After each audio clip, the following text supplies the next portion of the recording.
전산회계 1급에 나와져 있는 부가가치세 기본개념 단원평가 진행을 하도록 하겠습니다. 237페이지부터 238페이지까지 나와져 있는 부분이고요. 문항수는 7문제밖에 안 나와져요.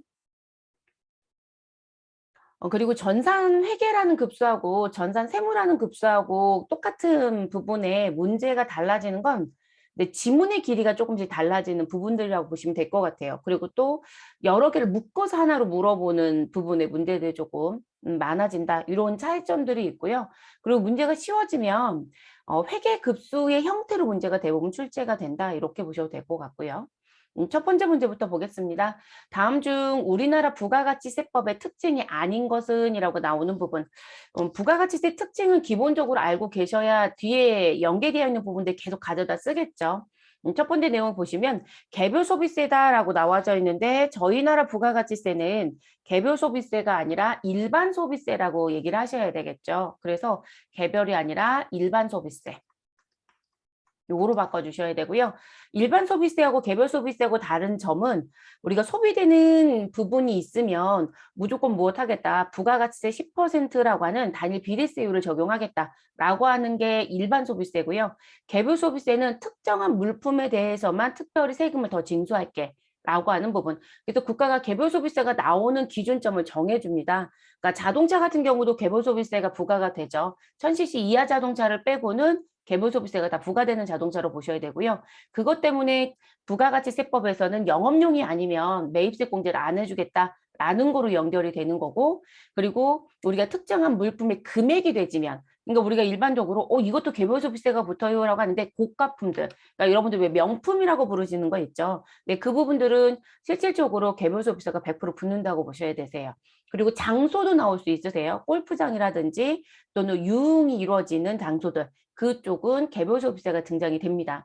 그러면 여러분들 소비자 입장을 놓고 보시면 여러분들 개별 소비세가 징수되지 않는 세금과 개별 소비세가 징수되는 물품을 놓고 봤을 때 징수되는 부분이 있었더라면 저희가 더 비싸게 지불하고 물품을 구입하시거나 또는 그 장소의 대가를 지불한다고 보셔야 되세요. 이 개별 소비세도 부가가치세처럼 소비자가 부담하는 세금이고요. 사업주가 부담하는 세금은 아니에요. 그래서 그런 특징으로 쓰는 게 개별 소비세. 그래서 우리는 일반 소비세라는 부가가치세 특징을 가지고 있다. 특징이 아닌 거 찾아달라고 했으니까 답은 1번이겠네요. 자, 소비용 부가가치세, 일반 소비세, 소비용 부가가치세 두 개 묶어서 생각하셔도 괜찮다라고 말씀을 드렸었죠. 네, 여기는 무조건적으로 부가세 10% 징수하겠다. 여기는 소비가 되는 물품이라면 무조건 부가가치세 10%를 내야 된다. 이런 의미고, 간접세라고 하는 건 세금을 부담하는 담세자. 라는 사람과 그리고 그 부가가치세를 내는 납부자가 무엇하더라? 같다 다르다라는 걸 간다겠죠. 그래서 같다라고 하면 직접세라고 얘기하시는 거고 그런데 우리 부가가치세는 담세자 같은 경우는 소비자이고요. 그리고 납부자는 사업자로 보고 있죠. 그렇기 때문에 부가가치세에 대한 담세자와 납부자가 같지 않습니다. 그래서 간접세이다라고 얘기를 하죠. 그러면 세 번째 얘기는 맞는 표현입니다.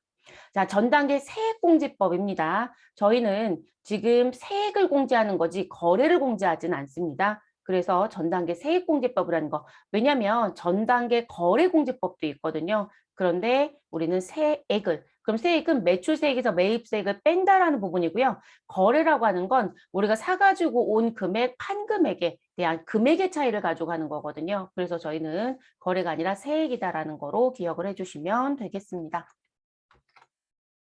그래서 답은 1번. 자, 그 다음 두 번째 문제. 자, 홍길동은 일반 과세 사업자로 2021년도 9월 1일에 사업을 시작하여 당일 사업자 등록 신청을 하였다. 자, 홍길동의 부가가치세법상 2021년 2기 과세 기간은 이라고 얘기를 합니다. 이 사람은 지금 사업을 개시한 날짜가 9월 1일이고요. 개시하자마자 즉시 사업자 등록 신청을 했다라고 얘기하네요. 그러면 요랬을 때 이 사람 신규라고 하면 신규 사업자의 사업 개시를 하게 되면 신규 사업자의 과세 기간은 어떻게 되나요? 사업을 개시한 날짜가 있죠, 여러분. 그러면 개시일이 9월 1일일 거고요. 개시일로부터 언제까지? 과세 기간 종료일까지.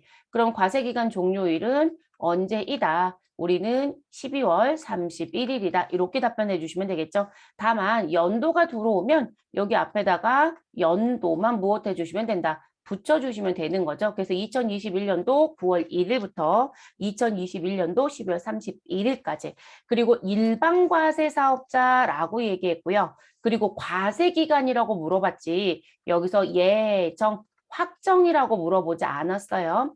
본인 스스로가 예정과 확정을 글을 붙여버리시는 분들이 계세요.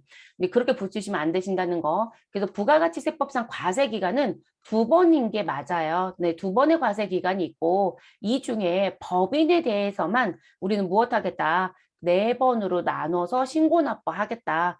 법인한테 6개월에 대한 부분으로 실질적으로 신고를 하라고 하면 국가적인 입장에서는 세입이 들어오지 않는 문제가 있고 그리고 사업자 입장에서는 한꺼번에 내야 되는 세부담이 커지거든요. 너무 부담스러운 거죠. 금액이 커지면. 그래서 네 번으로 나누는 거거든요. 그것 때문에 예정 확정 얘기가 붙는 거예요. 그래서 예정 확정 얘기가 붙어야만 얘기가 진행이 된다는 거. 왜냐면 요 문제 내면 본인도 스스로가 9월 1일부터 언제까지? 9월 30일까지 생각을 하시면 여기 답이 없다고 자꾸 얘기를 하시거든요. 그렇게 보시는 건 아니시라는 거. 그럼 답은 나왔네요. 우리 답은 몇 번으로 가시면 되시나요? 우리 2번으로 가시면 되는 거죠. 그래서 답은 2번으로 정리. 자, 세 번째 문제. 부가가치세법상 부가가치세의 과세기간으로 옳지 않은 것은 자, 계속사업자의 1기 과세기간은 1월 1일부터 6월 30일. 그럼 계속사업자의 2기 과세기간은 7월 1일부터 12월 31일. 맞죠, 여러분? 자, 그리고 세 번째. 사업 개시 전에 등록한 사업자. 우리 신규 사업자 같은 경우는 사업 개시하기 전에 무엇할 수 있다? 사업자 등록을 신청할 수 있다. 이렇게 얘기를 했었죠. 그러면 이 자리가 사업 개시일이 아니라 무엇으로 들어가셔야 돼요? 우리가 사업자 등록을 한 등록일로 들어가셔야 되겠죠? 또는 무엇으로 들어가실 수도 있다. 우리 등록을 신청하였다라고 하는 등록 신청일로도 들어갈 수 있습니다. 그래서 우리 사업자 등록일 또는 등록 신청일로부터 당해 과세기간 종료일 이렇게 정리가 되셔야 되겠죠? 그래서 옳지 않은 건 3번이 되겠네요.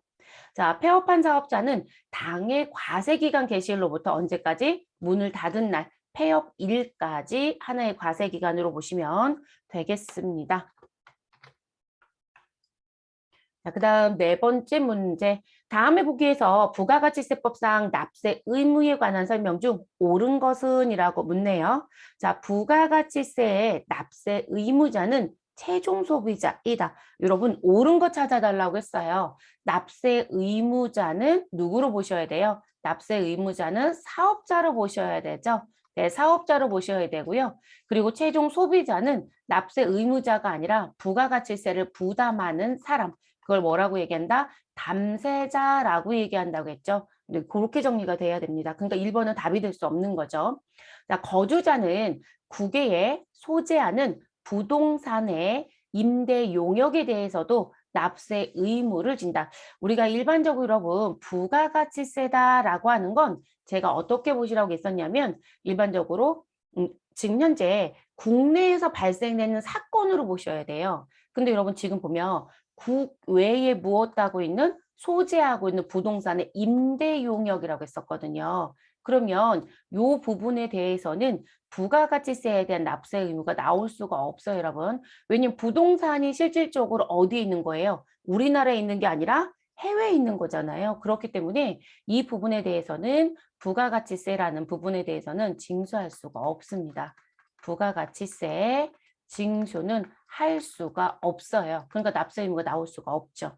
그러니까 이런 소득세하고 부가가치세하고 되게 헷갈려 하시는 분들이 계세요. 소득세하고 부가세하고는 다르다고 보셔야 돼요. 그러니까 소득세는 내가 벌어들인 소득에 대해서 내는 세금이기 때문에 우리가 무슨 부분, 당신이 거주자라면 당신이 국내에서 벌어들인 소득이든 국외에서 벌어들인 소득이든 그 소득에 대해서 세금을 다 내야 된다 이렇게 얘기해요. 근데 부가가치세는 그렇게 얘기할 수가 없어요, 여러분. 그래서 지금 국외에 소재하는 부동산의 임대 용역에 대해서는 납세 의무를 지지 않습니다. 국내에 이 부동산이 있어야 돼요. 네, 국외에 있기 때문에 불가능하죠. 그렇게 되면 우리 실질적으로 여러분 그 나라 법에서도 부가가치세를 징수할 건데 그럼 이중과세 문제도 생길 거고요. 그리고 내가 갖고 있는 그 물건의 장소가 어디냐에 따라서 과세권의 범위를 정하거든요. 그거에서도 문제가 생겨요. 그래서 2번은 옳지 않은 표현입니다. 세 번째, 비사업자인 개인이 차량을 매각하는 경우에는 납세 의무를 지지 않는다. 우리가 일반적으로 납세 의무를 지고 있는 사람이 사업자라고 얘기를 했었어요. 그럼 이 사업자는 무슨 특징을 갖고 있다? 누군가와 분리하여 너만 단독으로 볼 수 있어야 된다라고 하는 독립성의 관점도 있었고요.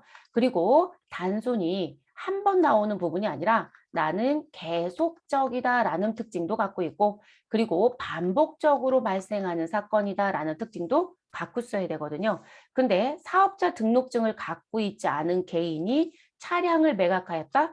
차량은 과세품에 속하는 건 맞아요.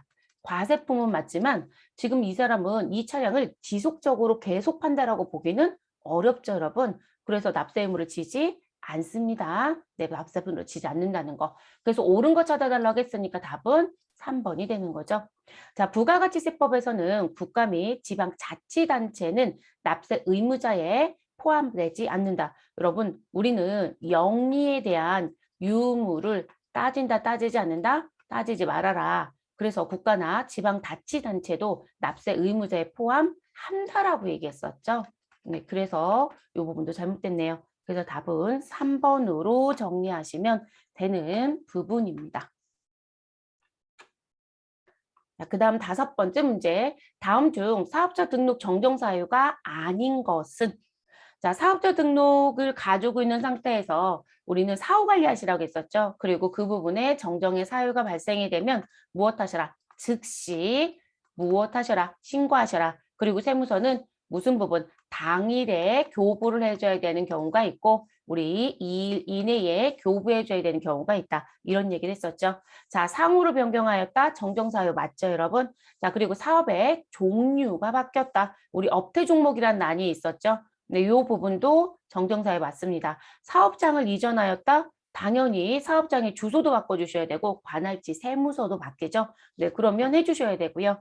자, 증여로 인하여 사업자의 명의가 변경되는 때 여러분 증여라는 관점이 생기면 우리는 이 부분이 뭐가 된다? 폐업의 사유가 된다고 했죠. 폐업. 자, 그리고 증여는 개인 사업자한테만 나오는 내용이에요, 여러분.